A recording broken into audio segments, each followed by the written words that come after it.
Hi everyone, I'm Leah, your lead course instructor here at Advanced eClinical Training, if you don't already know me by now. But you should, because we've been going over anatomy and physiology. And today we are going to go over the gastrointestinal system.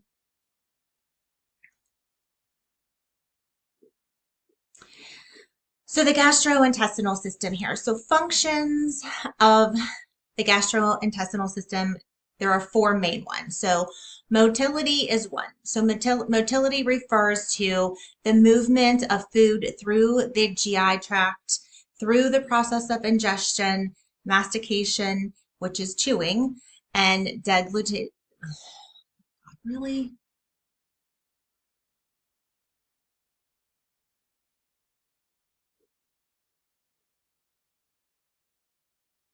Hi everyone, I'm Leah, your lead course instructor here at Advanced eClinical Training. And by now, you know that we have been going over anatomy and physiology. And so today we are going to talk about the gastrointestinal system. So there are four main functions of the gastrointestinal system, and they include motility. So motility is referring to the movement of food through the GI tract, through the process of ingestion, chewing, swallowing, and then peristalsis. Digestion, the role of digestion, the role of the digestive process is to break down these food compounds into particles that are absorbable micronutrients and to separate the individual nutrients from the complex food matrix that enters the body. Through absorption, that is the transport of digested end products from the lumen of the GI tract to the blood or lymph where it's absorbed. And for absorption to happen, the digested food must first enter the mucosal cells by active or passive transport processes. And then the fourth function of the gastrointestinal system is, of course, elimination. So elimination of indigestible residues from the GI tract via the anus in the form of feces. So the organs of the digestive system can be separated into two main groups. First, we have the alimentary canal, also known as the gastrointestinal tract, and its main function is to nourish the body. And then we have the accessory digestive organs, and these organs are critical for orchestrating the breakdown of food and the assimilation of its nutrients into the body.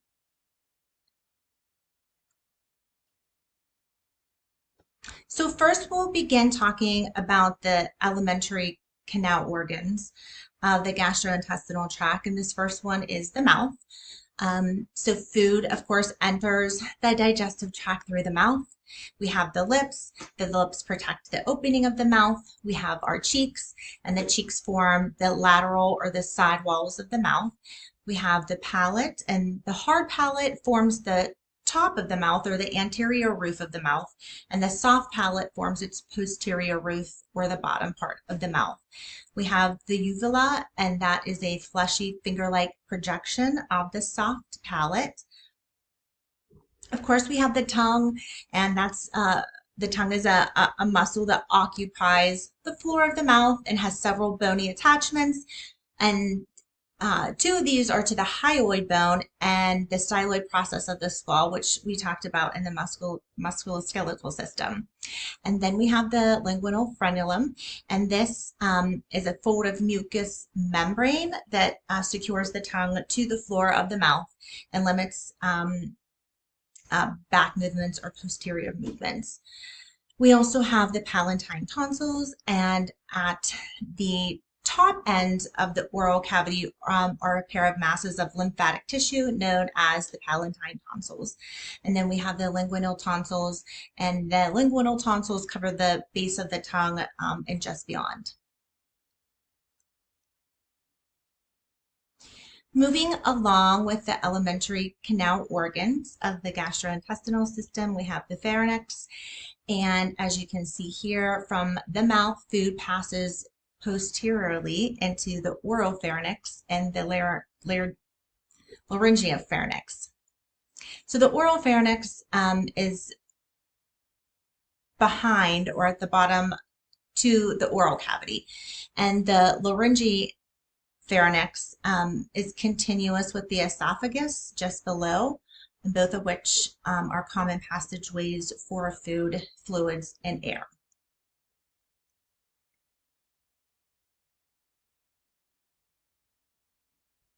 Moving along, we have the esophagus.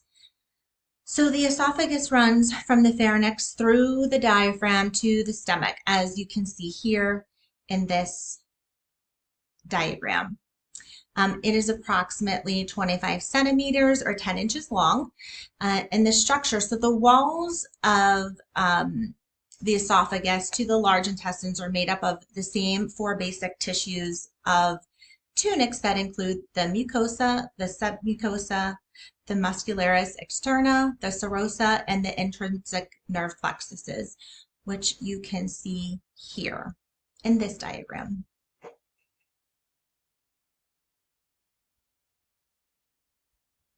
Moving along to the stomach. So the stomach's function is it acts as a temporary storage tank for your food as well as a site for food breakdown.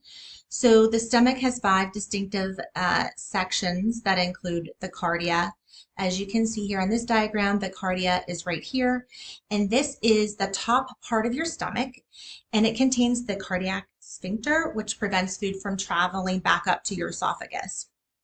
The fundus of the stomach is a rounded section next to the cardia, as you can see right here, and it's below your diaphragm.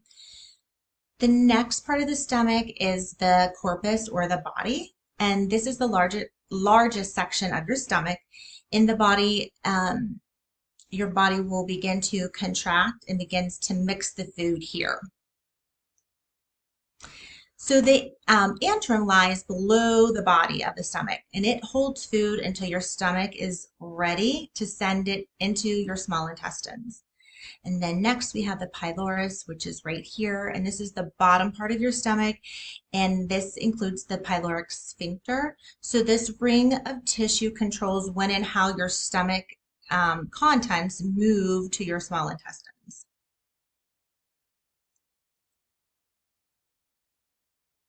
Of course, now we're going to talk about the small intestines. So this is the body's major digestive organ, the small intestine. So it extends all the way from the pyloric sphincter, remember, which is at the end of the stomach, to the large intestine.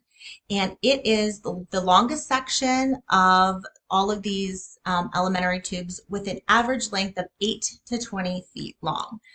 Subdivisions of the small intestines include the duodenum, the jejunum, and the ileum. We also have the ileocecal valve, and this is where the ileum meets the large intestines, and it joins both of them together, the small and the large intestines at this valve. So we have microvilli, and these are tiny projections of the plasma membrane of the mucosa cells that give the cell surface like a very fuzzy appearance. So they help to complete the digestion of proteins and carbohydrates in the small intestines. The villi are finger-like projections of the mucosa that help to give it a velvety appearance and feel much like the soft nap of a towel. And then we have Peyer's patches, and we talked about Peyer's patches in our lymphatic lesson, but they are actually a collection of lymphatic tissue found in the submucosa, and it helps to increase the number toward the end of the small intestines.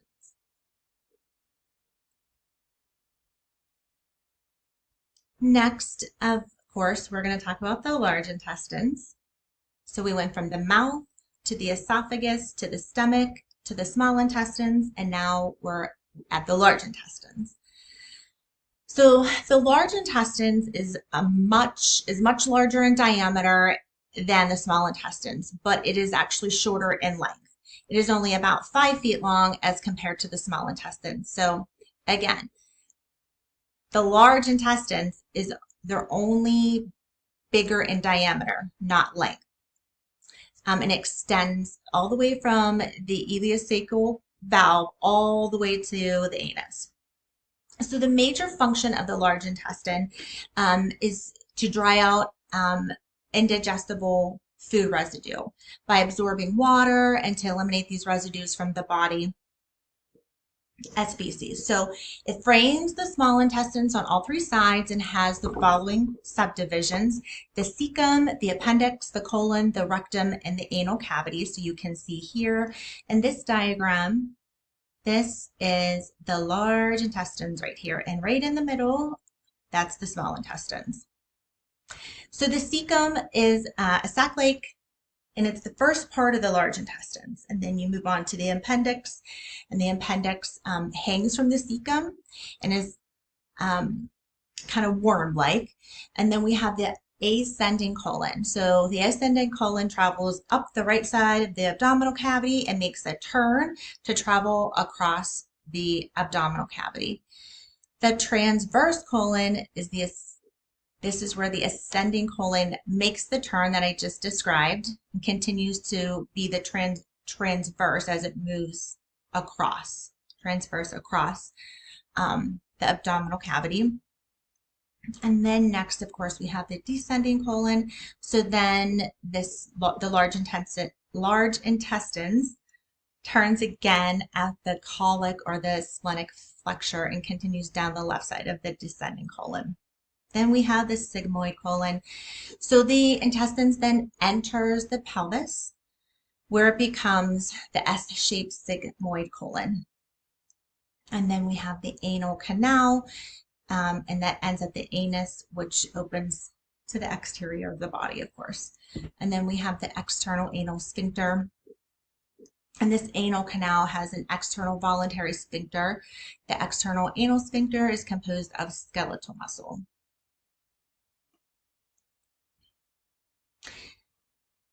So moving on now to the accessory digestive organs or parts. Of course, remember in the beginning of this lesson, there are 2 main parts to the gastrointestinal tract.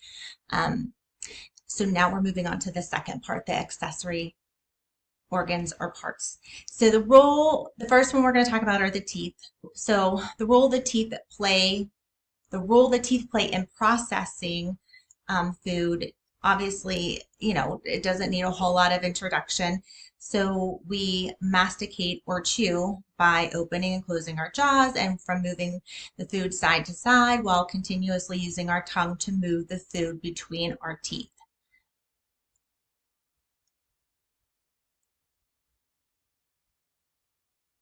So next we have the salivary glands as part of the accessory digestive organs of the gastrointestinal system. So there are 3 pairs of salivary glands that empty their secretions into the mouth. We have the parotid glands, and these large parotid glands are anterior to the ears and empty their secretions into the mouth, as you can see right here. Then we have the submandibular and the sublingual glands, and these glands empty their secretions into the floor of the mouth through tiny ducts. You can think of these if you if you eat something very sour, like a lemon, you can sometimes feel those sublingual glands just start to excrete their secretions. That's where they come from. So next we have saliva. So the product of the saliva glands is saliva, obviously, and it's a mixture of mucus and serous fluid. And then we have salivary amylase, and this is a clear serous portion that contains an enzyme, which is very important. It's in a bicarbonate-rich juice that begins the process of starch digestion in the mouth. Moving on to the pancreas. So only the pancreas produces enzymes that break down all categories of digestible foods. So the pancreas is a gland that extends across the abdomen from the spleen to the duodenum, but most of the pancreas lies posteriorly um, to the parietal peritoneum. So pancreatic enzymes are secreted in the duodenum in an alkaline fluid that neutralizes the acidic chyme coming in from the stomach, because the stomach is is known to be a very acidic environment. So now this is where all that acid is neutralized. And then, of course, the endocrine function of the pancreas, which we talked about in our endocrine lesson, also obviously has endocrine functions. It produces hormones such as insulin and glucagon. Moving on to the liver. So the liver is the largest gland in the body. It's located under the diaphragm, more to the right side of the body. The liver has 4 lobes, and it is suspended from the diaphragm and abdominal wall by delicate mesenteric cord. The liver's digestive function is to produce bile. So bile is a yellow to green watery solution containing bile salts, bile pigments, cholesterol, phospholipids, and a variety of electrolytes. Bile salts do not contain enzymes, but its bile salts emulsify fats by physically breaking down large fat globules into smaller ones, and this helps to provide more surface area for the fat digesting enzymes to work on. Moving on to the gallbladder. So while in the gallbladder, bile is concentrated by the removal of water. The gallbladder is a small, thin-walled green sac that hides in a shallow groove in the inferior surface of the liver, as you can see right here in this diagram. And when food is not occurring, when food digestion is not occurring, bile backs up the cystic duct and enters the gallbladder to be stored here.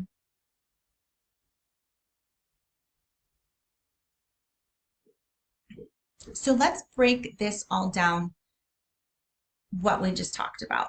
So stages of digestion.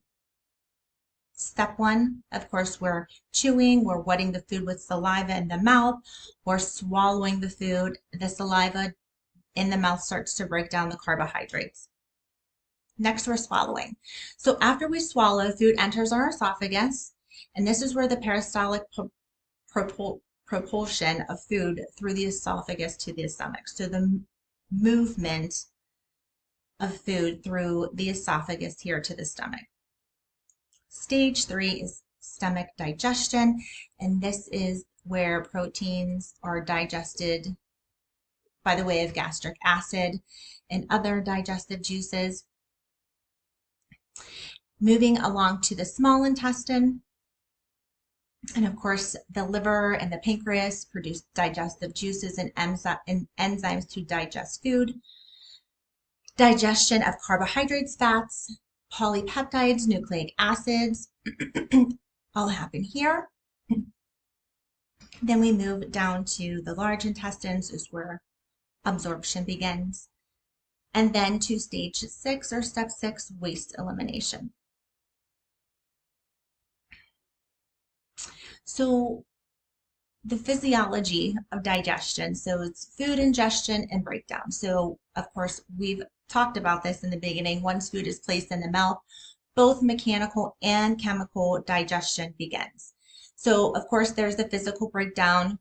We're chewing the food, it's broken down into smaller particles, and then the chemical breakdown begins. And so when the food is mixed with saliva, that's where the saliva amylase begins the chemical digestion of starch. So remember that starch is begun to being broken down in the mouth.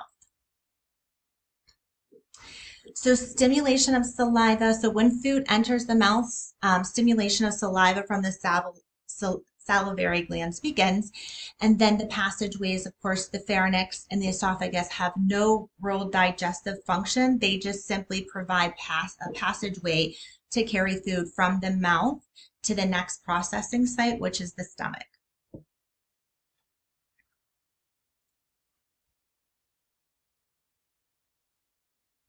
So next, the next stage of the physiology of digestion is food propulsion, swallowing, and peristalsis. So deglutition or swallowing is a complex process that involves the coordinated activity of several structures, including the tongue, the soft palate, the pharynx, and the esophagus.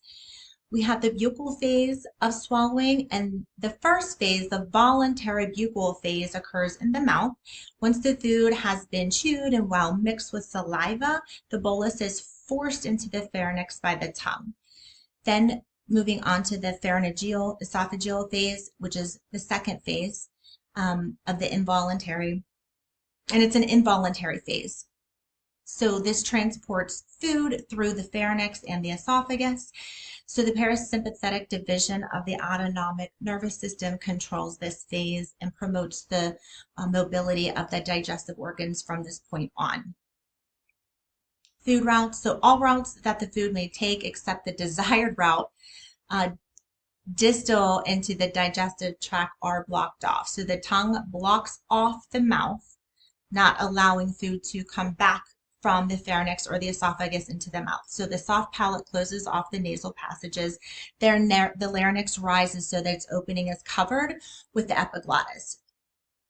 So that prevents, the epiglottis actually prevents food from going down into your lungs.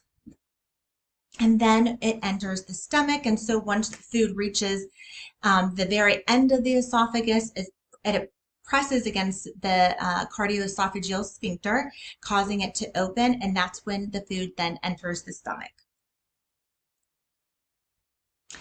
Next, we're going to talk about food breakdown during the physiology of digestion. So the sight, smell, and taste of food stimulate parasympathetic nervous system reflexes, which increase the secretion of gastric juice by the stomach glands. So gastric juice is just a secretion of gastric juices, and it's regulated by both the neural and humoral factors. Gastrin, so the hormone gastrin stimulates the stomach glands to produce more pepsinogen, mucus, and hydrochloric acid. Pepsinogen, so the extremely acidic environment that hydrochloric acid provides is necessary because it activates this pepsinogen to pepsin, the active protein digestive enzyme. Renin, so renin, the second protein digestive enzyme produced by the stomach, works mostly on milk protein and converts it into a substance that it looks like sour milk. And then there's food entry. So as food enters and fills the stomach walls begin to stretch at the same time as gastric juices are being secreted. And then the stomach wall activation. So muscles of the stomach walls become active. So they churn food, breaking it apart physically while simultaneously mixing the food with the gastric juices so that chyme is formed.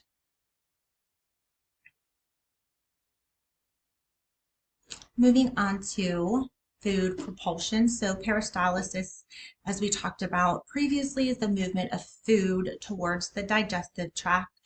Peristalsis, so once food is mixed, that's when peristalsis begins in the upper half of the stomach, and the contractions increase in the stomach in force as the food approaches the pyloric valve.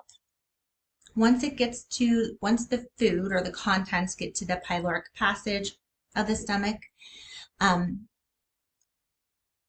this is where the pylorus of the stomach only holds about 30 mLs of chyme. So it allows only liquids and very small particles to pass through the pyloric sphincter, with each contraction of the stomach muscle sending around 3 mLs or less of chyme into the small intestine. Next, we have the enterogastric reflex. So when the duodenum is filled with chyme, a nervous reflex, the enterogastric reflex occurs. So this reflex actually slows gastric activity and slows the emptying of the stomach by inhibiting the vagus nerves and tightening the pyloric sphincter to allow time for intestinal processing to catch up. Because you can't just empty all of the contents of the stomach into the small intestine all at one time. So that's what this reflex helps with. So moving on to absorption of the physiology of digestion. So food reaching the small intestine is only partially digested. Carbohydrates and protein digestion, though, has begun, but digestion of fats has not. We have brush border enzymes, and these are the microvilli, the small intestine cells that contain the brush border enzymes that break down double sugars into simple sugars and complete the protein digestion. And then foods entering the small intestine are saturated with enzyme-rich pancreatic juices from the pancreas, along with brush border enzymes that complete the digestion of starches and are totally responsible for fat digestion and digestion of nucleic acids. So next, when chyme enters the small intestine, it stimulates the mucosa cells to produce hormones called secretin, and this helps to release the pancreatic juices and bile. And then absorption of water of the end products of digestion occurs in the small intestines. Most substances at this point are absorbed through the intestinal cell plasma membranes by the process of active transport. Then we have diffusion. So lipids or fats are absorbed passively by the process of diffusion. And then debris at the end of the ileum, which remains, is some water, some indigestible food materials, large amounts of bacteria. All of this remaining debris enters the large intestines through the ileocecal valve.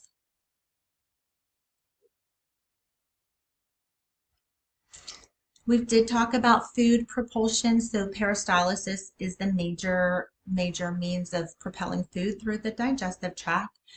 The way that food is moved through the small intestines is like the way that toothpaste, if you can think of toothpaste being squeezed from the tube. And this is done with rhythmic contractions. So rhythmic contractions of the segmental movements produce constrictions of the intestines that mix and chime with the digestive juices and help to propel the food through the intestines.